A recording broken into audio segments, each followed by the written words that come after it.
Camara, vous êtes le président fondateur de l'Institut Mosdaïr International. Quelle est la mission principale de l'Institut Mosdaïr? Alors, avant tout, je voudrais vous remercier d'être venu ici à l'Institut Mosdaïr International et remercier aussi le directeur du journal Le Soleil et tout le personnel du Soleil et vous encourager aussi pour tout ce travail remarquable que vous faites pour le pays. En réalité, l'Institut Mosdaïr International, c'est une ONG. D'abord, au départ, Mosdaïr, c'est une communauté. Et au sein de la communauté, on a créé une ONG qui va être un outil pour la communauté. Et l'ONG fait que du social. On intervient dans le domaine de l'éducation, santé et développement. Donc, moi, je suis né dans le sud du Sénégal, à Darou Hijratou, et j'avais constaté que chaque année, il y avait de la famine. D'ailleurs, on appelait cette période-là la période de soudure. Et donc, ça a marqué mon enfance. Et finalement, je réfléchissais sur cette question, comment il faut faire pour aider, pour changer la situation. Et finalement, avec le temps, avec les recherches, j'ai compris que ce sous-développement dans nos régions était mental et multidimensionnel. Et donc, c'était difficile pour moi de comprendre qu'il y ait de l'eau, qu'il y ait de la terre fertile et que chaque année, les gens meurent de faim. Donc, c'est pour toutes ces raisons-là que j'ai décidé de créer l'ONG. L'ONG intervient dans beaucoup de domaines. On fait la protection de l'environnement. Au passage, je vous dis que l'Institut Mosdaïr, on a planté plus de 3 millions d'arbres au Sénégal.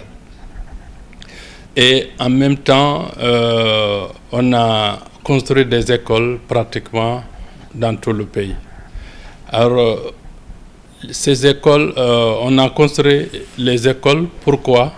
Parce que tout simplement, on a constaté qu'il y avait un sérieux problème avec la mendicité des enfants dans les villes. Et moi, j'ai réfléchi et j'ai essayé de réfléchir et de trouver une solution. Et on a constaté que tous les enfants qui vont à l'école coranique, ils vont aller au Fouta, en Mauritanie, ils vont étudier le Coran. Et quand ils reviennent, ils ont mémorisé le Coran, ils ont appris le Coran, mais ils ne peuvent pas avoir un emploi avec ça.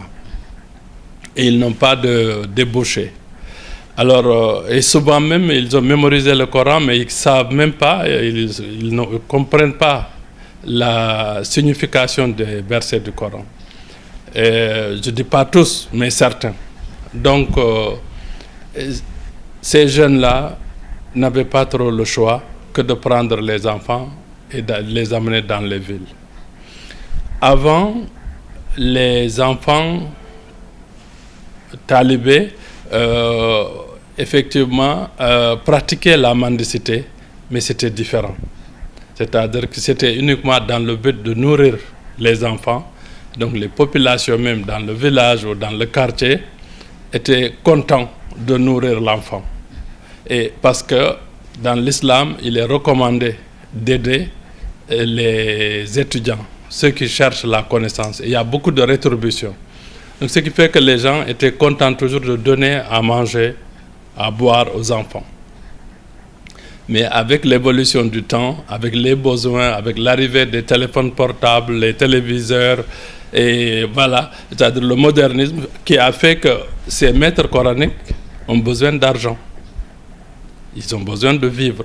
Alors ce qui fait qu'ils demandent à ces enfants-là de ramener de l'argent. Et c'est là où tous les problèmes se posent.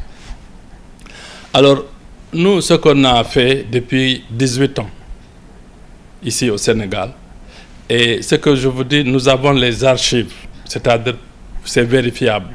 On a fait des séminaires de formation pour ces maîtres coraniques. Ceux qui acceptaient de venir, on leur a fait des formations et certains, on a travaillé à les former, à rehausser leur niveau. Et on a constaté qu'il y avait beaucoup parmi eux qui avaient le potentiel. Et ces gens-là, on les a amenés même jusqu'au niveau bac en arabe. Et on a réussi à les envoyer dans les universités à l'étranger pour se former, pour faire des études supérieures. Aujourd'hui, nous avons des jeunes comme ça qui sont à Strasbourg, qui sont en France, c'est des gens qui ont fait leur doctorat en Suède. Et il y en a qui sont dans les pays arabes, qui sont en train de faire des études supérieures. Alors que ils étaient destinés à être tout simplement des maîtres coraniques qui envoyaient des talibés dans la rue. Ces séminaires de formation qu'on a fait depuis 18 ans, je peux vous dire qu'on a formé au moins des milliers qu'on a formés. Et ceux qui ne pouvaient pas aller à l'étranger pour étudier, on s'organisait, on leur faisait des séminaires pédagogiques pour pouvoir les organiser et les ramener dans leur village. Et on construit des écoles pour eux. Et l'ONG leur donne un peu des aides mensuellement, tous les mois. Et ça leur permet de rester chez eux et de garder les talibés dans leur environnement. Ça, c'est ce que nous avons fait aussi. Voilà. Si vous me le permettez, une relance. On sait que depuis quelques années, on parle de projet de modernisation des Dara. Avec ce que vous expliquez, on peut dire que l'ONG Institut Mosdaïr s'est depuis longtemps engagé dans ce processus. Bien avant qu'on parle des Dara modernes, nous, on avait fait ce qu'on appelle éco-village déjà à Nadjaf, dans le sud du Sénégal. On avait fait des écoles partout et en même temps, nous, on ne s'est pas limité seulement à moderniser les Dara ou à enseigner seulement le Coran et l'islam. Mais ce qu'on a fait aujourd'hui, toutes les écoles qu'on construit, on enseigne le programme national avec une éducation islamique et arabe. Ce qui fait que l'enfant, quand il va avoir le niveau bac, il sera déjà bilingue, il pourra continuer ses études en français ou en arabe. Donc ça, on a fait ça. Et aujourd'hui, je peux vous dire qu'on a des écoles à Louga, à Dara Djolof, à Kaolack, à Kaffrine, à Kolda et à Guinée-Bissau. Comme vous savez, la plupart des talibés, les enfants de la rue, viennent du sud du Sénégal et de la Guinée-Bissau. Je peux vous dire 80% ou 90% viennent de ces régions-là. Et à Guinée-Bissau, aujourd'hui, j'ai fait beaucoup d'écoles, à Bafata, à Gabo et dans les villages. Ce qui fait qu'on a réussi à fixer des milliers d'enfants qui étaient normalement qui devaient être aujourd'hui à Dakar et à Kaolack et à Saint-Louis. Aujourd'hui, par ce programme que nous avons fait, on a réussi à les garder chez eux. Mais ce qui est important, nous, ce que nous faisons, c'est pas, on ne prétend pas pouvoir régler tout le problème, mais on essaie juste de faire des projets pilotes et pour montrer que c'est possible. C'est-à-dire que c'est possible de régler ce problème de mendicité des enfants, mais il faut qu'il y ait une volonté de tous et qu'il y ait les moyens nécessaires pour ça. Vous avez dit que c'est possible de régler ces problèmes de la mendicité. Quelle est la solution préconisée par l'ONG Mosdaïr International? La solution, c'est comme je viens de dire. Il faut absolument qu'il y ait une concertation et il faut amener les jeunes qui vont étudier que l'arabe et le Coran à accepter d'être formés. Parce que souvent, la plupart, c'est des jeunes et ils ont un potentiel. Ils mémorisent déjà le Coran. Et il suffit de les prendre 6 mois, 1 an pour améliorer leur niveau d'études et soit finalement les dissuader même à rester maître coranique, mais à faire des études supérieures, à être autre chose. Ou bien si on sent qu'ils doivent rester toujours comme maître coranique, leur forme et leur donner une bonne formation et une assistance pour qu'eux-mêmes repartent avec leurs talibés dans leur environnement. Mais si on ramasse les enfants dans la rue, on les ramène, on ne trouve pas une solution pour le maître coranique, le lendemain, les enfants vont revenir. Ou bien on va ramener d'autres enfants. Donc la solution il restera sans suite. Parce qu'aujourd'hui, je peux vous dire, nous avons plus de 300 et quelques écoles et maîtres coraniques qui sont en Guinée-Bissau et au Sénégal. Et chaque école, c'est des centaines de talibés qui a fait l'addition vous-même. Vous verrez qu'il y a des milliers d'enfants qui devaient être à Dakar aujourd'hui, que l'Institut Mos Dahir International a retenu chez eux. L'Institut a été créé au Sénégal, mais aujourd'hui, on a remarqué que vous êtes présent dans beaucoup de pays de la sous-région. Oui. Pourquoi ou à quel moment avez-vous jugé nécessaire d'étendre les tentacules de Bon, l'Institut? en réalité, c'est lié à ma personne et à mes relations avec les dirigeants africains. Par exemple, quand j'ai travaillé au Sénégal, à un moment donné, le président Feu Malam Bekay Sagna de Guinée-Bissau m'a dit, Chérif, je voudrais que tu viennes faire en Guinée-Bissau ce que tu fais au Sénégal, parce que j'ai vu que tu fais un très beau travail là-bas. Et c'est comme ça que je suis allé en Guinée-Bissau et on a travaillé et finalement l'ONG a signé un accord de siège avec la Guinée-Bissau. Et c'est le cas pour la Côte d'Ivoire, le Mali, le Burkina. Voilà. Et quelle appréciation faites-vous du projet ou bien programme de retrait des enfants de la rue qui a été débuté depuis quelques années? C'est comme je viens de vous dire, je pense que ça, ce n'est pas la bonne solution. Parce que si vous prenez l'enfant, vous le retirez, vous le ramenez à son père, souvent les parents, eux-mêmes, ils n'ont pas les moyens de pouvoir entretenir cet enfant. Ils préfèrent leur enfant à Dakar avec leur maître coranique que de garder leurs enfants au village, ils n'arrivent même pas à les nourrir.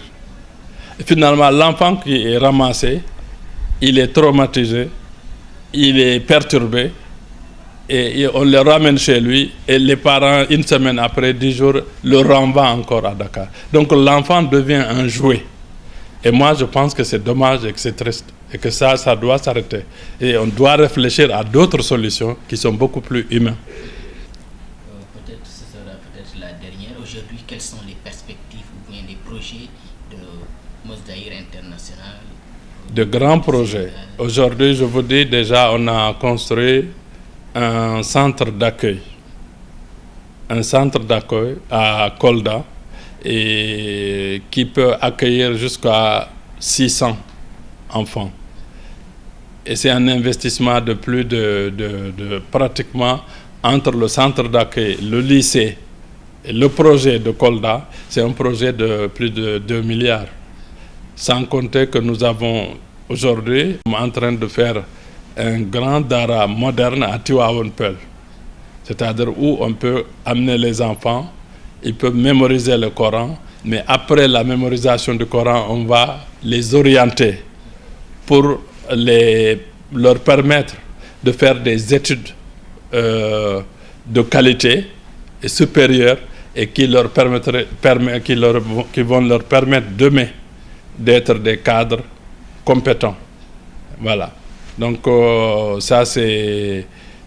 mais on a des projets à Bamako, à Ouagadougou, et donc dans toute l'Afrique, on a construit des écoles, des instituts, des lycées, des centres d'accueil, des orphelinats. Et donc on a un grand projet à Zakmbao où on est en train de faire un complexe d'éducation et de formation professionnelle. Et nous avons un grand projet aussi de faire un siège pour la communauté, pour l'ONG, mais dans ce siège-là, on a prévu de mettre une université, un hôpital, des écoles publiques. Et même on a prévu vraiment de faire des projets socio-économiques dans l'enceinte du projet. Donc l'ONG, nous travaillons malgré les difficultés que nous rencontrons. Ouais. Nous avons fait beaucoup de choses ici au Sénégal. Nous avons en 2005-2006 fait venir 24 maçons du Burkina Faso au Sénégal pour former des jeunes Sénégalais à faire des constructions qu'on appelle voûtes nubiennes. C'est des maisons qui sont construites à 100% avec des matériaux locaux. Et on a fait l'expérience, on a construit plusieurs maisons à Nadjaf, dans le village de Nadjaf, sur le fleuve Gambie. Et ces jeunes-là qui ont été formés, non seulement pendant qu'ils faisaient la formation, ils travaillaient, on les payait.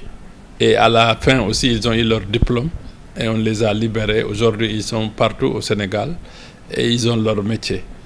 Donc l'ONG fait des séminaires aussi, beaucoup de séminaires de formation, de la sensibilisation. Donc je pense que au Sénégal, on a fait beaucoup de choses. Par exemple, on a fait des jardins maraîchers pour aider les villageois à faire des maraîchages, produire ce qu'elles mangent et le surplus de revendre ça dans les marchés hebdomadaires. On a fait un grand projet de bananeraie sur le fleuve Gambie. Et là aussi, on a vu des immigrés qui travaillaient en Europe, en Espagne, qui sont revenus maintenant, qui travaillent dans ce projet-là. Parce qu'ils disent finalement, en Espagne, on fait la même chose. La seule différence, c'est qu'ici, nous sommes chez nous. Donc voilà que l'ONG fait beaucoup de réalisations. Merci beaucoup. Merci.